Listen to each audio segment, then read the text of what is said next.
Salve, salve, rapaziada! Vamos dar início aqui a mais uma análise da rodada e essa rodada teve uma pancada aí que muitas vezes nós, atletas amadores, podemos sofrer e que a gente vai falar aqui que foi a pancada do craque Memphis Depay, que vou te falar, hein? Jogou o fino da bola.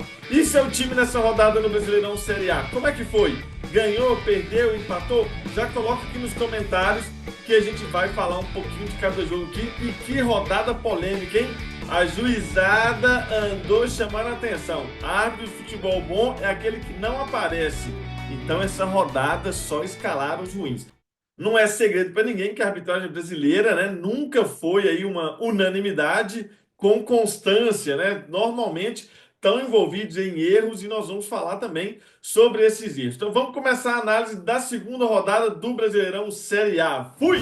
No sábado a gente teve um jogo aí, um bom jogo, um jogo mais morno entre Botafogo e Juventude. Botafogo, atual campeão da Libertadores, atual campeão do Brasileiro, conseguiu aí fazer o dever de casa, meteu 2-0 no Juventude e nada mais houve de tão assim que chamasse atenção. A arbitragem foi tranquila também, graças a Deus, sem lesão. Lá no Nordeste do Brasil, Ceará e Grêmio, baita jogo, hein? Ceará voltando para a Série A, segundo jogo, primeiro jogo em casa nesse Brasileirão. Ceará campeão cearense, está empolgado. Pedro Raul tá voando. Se não me engano, são 7 gols em 8 jogos, hein? Daqui a pouco pinta na amarelinha também.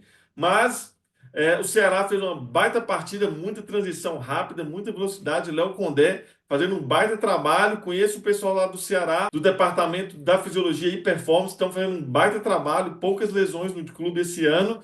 E o Ceará atropelou o Grêmio 2-0 com direito a um gol aí no último lance. O Thiago Volpe foi para a área para tentar empatar o jogo, mas o Ceará, o Vozão, foi lá e matou a partida. E ainda no sábado, esse sim. Que jogão! Corinthians e Vasco da Gama na Arena Itaquera. O Corinthians atropelou, mandou no jogo. Memphis Depay jogou demais. Memphis fez um gol, deu 2 assistências. Poderia ter feito 2 gols, ter feito mais assistências se não fosse arbitrar. E se você gosta de bater sua pelada, acompanha aqui o vídeo que mais pra frente a gente vai falar sobre essa lesão aí do Memphis, que foi uma pancada. Foi uma lesão por eversão, uma entorse por eversão, uma pancada aí. Já coloca nos comentários. Achou que o VAR errou aí ao não chamar o árbitro para revisar esse lance? Já sofreu uma lesão como essa? Coloca nos comentários e daqui a pouquinho eu vou explicar para você como atleta amador pode evitar esse tipo de lesão ou então se tratar. E falando em você, atleta amador, você precisa conhecer o meu programa Zero Lesões. Nesse programa, a gente tem o mesmo método que os atletas profissionais realizam para prevenir, tratar e recuperar de lesões, adaptado para você, atleta amador, poder então fazer o seu esporte em alto nível, jogar sua pelada, jogar seu tênis, fazer sua corrida, tudo isso com a menor chance de machucar e voltar a fazer aí, ó, seu esporte curtindo bastante. Vamos para frente, vamos falar sobre os jogos de domingo, que esses aqui, rapaz, polêmica atrás de polêmica. Vem comigo. Já no domingo a gente teve a vitória do Fluminense contra o Red Bull Bragantino, reestreando o memético. O que que é isso, né? Aquele que sempre gera memes para nós. Do Renato Gaúcho, ele é folclórico, mas ele entrega muito resultado sim como treinador. E o Flusão foi lá e consolidou a vitória em casa, ganhando de 2-1 do Red Bull Bragantino. Ainda no domingo, a gente teve aqui um jogo com bastante polêmica de arbitragem: Atlético Mineiro e São Paulo, 2-0, ou seja, 1-0 para cada lado, uma expulsão para cada lado. E aí, também vou te contar, hein? Aliás, 2 expulsões, né? O São Paulo teve o Zubeldia expulso também. E o atacante Caleri também foi expulso, ficando pouco tempo em campo. E o Lianco, que para mim é um grande zagueiro, para mim, inclusive, pela sua entrega e pela sua postura em campo, é um zagueiro com perfil de seleção brasileira, mas poderia ter sido expulso no primeiro tempo, hein? Aquela falta que o Lianco fez ali, que inclusive gerou a expulsão do Zubeldia, ela era passível sim de cartão amarelo, hein? Ficou assim, correu risco, né? Era o limite ali, correu risco, mas a arbitragem teve aí, foi tumultuada, depois expulsou o Zubeldia, que também, meu garotinho, você é o comandante do time, você não pode ficar sendo expulso, não. O juiz não marcou, não vai voltar atrás, não. Não adianta ficar dando chilique, cabelinho para trás, balançando assim. Não é o seu chilique que vai fazer o juiz. Ah, nossa, o Zubeldia deu mais um chilique, cabelinho para trás, e eu vou lá e vou expulsar. Não é assim. Reclamou, o juiz veio e não marcou a expulsão, cara, paciência. foca no seu time, foca no jogo aí. E um outro destaque desse jogo, hein? O goleiro Rafael pegou demais. Segundo tempo, o Atlético voltou melhor para o jogo, levando em consideração que o Atlético vem de um jogo fora de casa, vem de um jogo aí de uma rotina de viagem pesada, e isso pode ter atrapalhado a parte física do time. Mas vamos para frente que tem mais polêmica nessa rodada. Um jogo aí que chama a atenção também, Mirassol e Fortaleza. Primeiro jogo do Mirassol em casa. O Mirassol arrancou o empate no finalzinho contra a equipe do Fortaleza, que vem passando por momentos turbulentos, hein? O presidente renunciou, mandaram embora o diretor e, cara, não vem num bom momento. O Lion precisa rever aí muita coisa para não passar susto no brasileiro. Tava com a vitória aí nas mãos, porém aos 48, 49 tomou o gol de empate e o Mirassol jogou muito no segundo tempo. Então, eu acho que o Mirassol vai brigar na parte de baixo ali da tabela, mas o Fortaleza precisa abrir o olho ali para não ficar oscilando no brasileiro e passar essas crises aí de uma vez por todas o mais rápido possível e poder fazer, como vem fazendo nos últimos anos, um bom campeonato. Os próximos 3 jogos a gente teve bastante polêmica. Vamos começar aí com talvez o menos polêmico ou com a polêmica mais leve, que foi a derrota do Vitória. Estranho, né? Derrota do Vitória. Mas enfim, o Flamengo foi lá em Salvador, lá no Barradão, e ganhou do Vitória por 2-1. Mas nesse jogo teve uma particularidade. Na hora do gol do Vitória, o treinador Thiago Carpini, para mim, é um baita treinador, deu um bico na bola em direção ao Léo, né? Não foi nem para dentro do campo, nem ninguém. Deu um bico que acertou o próprio jogador do time dele, o Oswaldo, e a arbitragem viu e foi expulso. Eu, particularmente, com 18 anos de futebol profissional, nunca tinha visto um treinador ser expulso durante a comemoração do gol de empate do time dele por ter dado um chute na bola. E você, já tinha visto isso? Se isso chamou sua atenção, coloca nos comentários aqui e vem comigo que agora sim vai chegar a parte das polêmicas quentes do futebol brasileiro. Outro jogo que foi muito polêmico, que inclusive um dos ídolos do clube falou que se sentiu envergonhado por vencer desse jeito, foi Sport e Palmeiras. Dessa vez o Abel, até onde eu vi, não pontuou nada da arbitragem, que para mim errou sim no segundo gol do Palmeiras, segundo pênalti. Primeiro pênalti, questionável, mas tem um braço ali sim no Flaco, mas o segundo em cima do Veiga, brincadeira, hein, juizada? E o VAR, mais uma vez, áudios divulgados da CBF, cara, é impressionante como que a galera que tá no VAR, que tá ali com 39 ângulos de câmera diferentes, consegue marcar um pênalti desse, né?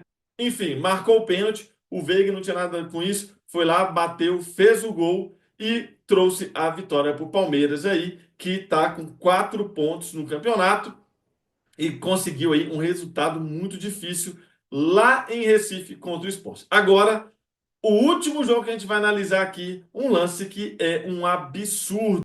Internacional 3, Cruzeiro 0. Cruzeiro vinha num jogo muito equilibrado ali, 20 minutos de jogo. Nesse lance que está aparecendo para você, o Marcelo de Lima Henrique, então, escorregou na casca da banana. E eu vou te falar, hein? Vamos lá, vamos analisar o lance. Olha só. A única coisa que ele acertou nesse lance é que, se fosse para marcar a falta, né, teria que ter sido fora da área. E ok, ele marcou aí, beleza.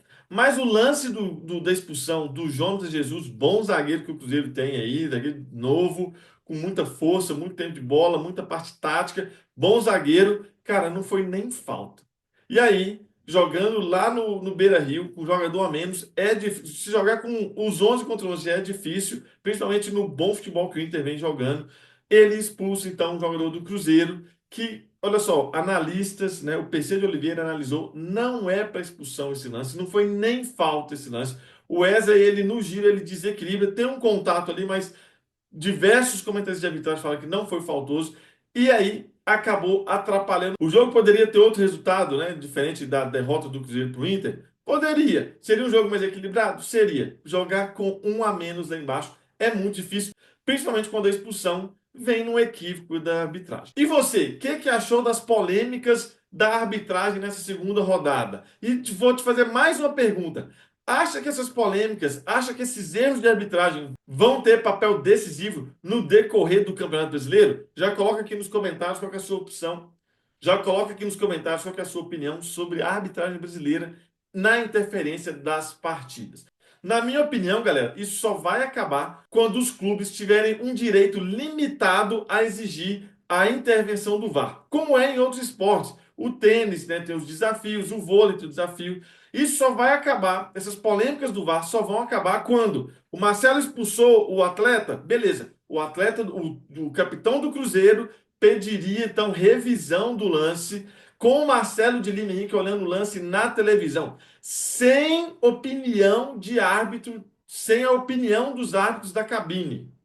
Porque isso vai devolver ao árbitro a autonomia de decidir o jogo. Não é o árbitro da cabine que tem que influenciar nisso. Para mim, os árbitros da cabine, eles só vão ter interferência na checagem de gol, se a bola entrou ou não, ou em agressão. O resto tem que ser a arbitragem de campo. Vai errar porque são seres humanos e seres humanos vão errar mesmo. Mas, cara, bandeirinha, do jeito que está sendo hoje, não precisa de bandeirinha. Porque a orientação é dar sequência no lance e quando o lance parar, o VAR revisa. Então você não precisa de bandeirinha. Já economiza esse dinheiro aí, o CBF. Manda os bandeirinhas ficar em casa ou então leva o bandeirinha para ficar na sala de vídeo. Agora, se a partir do momento que os clubes tiverem os desafios, pode ser 2 por tempo. Tá? Então, nesse lance do Cruzeiro, haveria revisão. O Sport poderia pedir revisão. São Paulo poderia pedir revisão do lance da entrada do Lianco. E nada disso, então. E essas polêmicas seriam certamente evitadas. E mais uma polêmica que a gente vai falar aqui trazendo para você, atleta amador, o que poderia ter acontecido com o Memphis Depay nesse lance aqui. Na minha opinião, esse lance do Corinthians contra o Vasco, onde o Memphis toma um pisão ali, não foi um lance faltoso, foi um acidente de jogo. Acontece, galera. Nem sempre tem maldade ali. No lance não parece haver maldade na entrada do jogador do Vasco em cima do atleta do Corinthians. Porém, galera, você atleta amador, quando sofre uma lesão como essa, eu vou te explicar o que acontece com o seu tornozelo. As torções de tornozelo, elas podem ser por inversão, quando o tornozelo quando a torção é para fora, uma pancada de dentro para fora, vai estender a parte lateral do tornozelo, ou então uma lesão para dentro, como foi o caso do Memphis Depay. O grande problema de torções de tornozelo por inversão é o seguinte: anatomicamente, o maléolo lateral ele é mais baixo do que o maléolo medial. Esse ossinho, essa bolinha no tornozelo. E quando você tem uma torção nesse momento, você tem então uma compressão nesse maléolo, sendo muito comum uma fratura ali um pouquinho acima do maléolo. Uma fratura, então, da fíbula, o que seria muito grave. Além do mais, pensando na parte ligamentar, os ligamentos da face interna do tornozelo, eles são mais espessos. E um estiramento nessa estrutura vai fazer, então, com que o tempo de recuperação seja maior. Se você, atleta amador, já sofreu entorses desse tipo de tornozelo, coloque aqui nos comentários quanto tempo você sofreu com isso. E se você está passando por uma instabilidade de tornozelo, diversas torções recorrentes, esses exercícios que estão aparecendo aqui vão te ajudar a devolver a função da musculatura ali que envolve o tornozelo, vai fazer com que você tenha mais estabilidade e assim possa voltar a jogar o quanto antes, possa voltar a jogar num tempo menor de recuperação, evitando novas. E para você, atleta amador, a gente tem uma mentoria de treinamento específico e individualizado chamado Zero Lesões. Nessa mentoria você vai preencher um formulário, vai preencher um questionário, aonde você vai colocar todos os detalhes da sua informação e baseado nisso e na metodologia que clubes e atletas profissionais realizam, eu vou montar para você um programa de treino que você vai ter acesso por aplicativo para poder treinar quando quiser, aonde quiser e assim tratar a sua dor e a sua lesão de maneira específica e individualizada. É dessa maneira que a gente já ajudou mais de 18 mil alunos na internet. Quer saber mais? Clica no link aqui, vem falar comigo no WhatsApp ou então já segue o meu perfil no Instagram, @lucasoac, onde eu posto conteúdos diários para você resolver suas dores e lesões. E também aqui, já ativa a notificação, se inscreve no canal, porque a gente tem vídeos semanais falando do futebol brasileiro e falando de dores e lesões. Meu nome é Lucas Oax, eu sou fisiologista do exercício, trabalho com futebol profissional há mais de 18 anos e aqui na internet, em 4 anos, a gente já ajudou mais de 18 mil alunos a resolver suas dores e lesões. O vídeo está chegando ao fim, foi um prazer falar com você. Deixa aqui nos comentários o que você achou, qual lance você achou mais polêmico e se você quer fazer seu esporte longe de dores e lesões, clique no link da descrição e vem falar comigo no WhatsApp. Se liga, ativa as notificações, porque em breve, na próxima semana, a gente tem novos vídeos falando sobre a rodada do Brasileirão, sobre dores, sobre lesões e como você, atleta amador, pode voltar a fazer seu esporte em alto nível. Valeu, galera! Fui!